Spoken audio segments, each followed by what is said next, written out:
नमस्कार मित्रांनो, आज आपण एका नव्या प्रवासाला निघणार आहोत जिथे आपण इंग्रजीमध्ये रस्ता कसा विचारायचा हे शिकणार आहोत।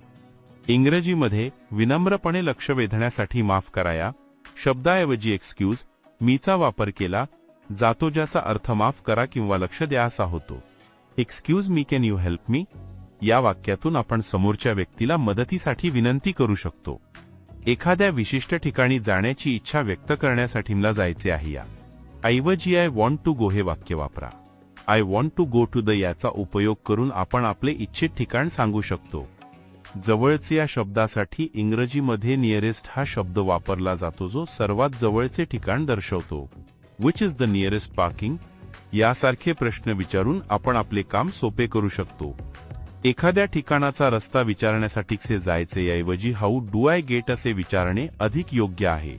How do I get to the station असे विचारल्यास तुम्हाला अचूक मार्ग मिळेल। तर पुढच्या वेळी रस्ता विचारताना या नवीन इंग्रजी शब्दांचा आणि वाक्यांचा नक्की वापर करा।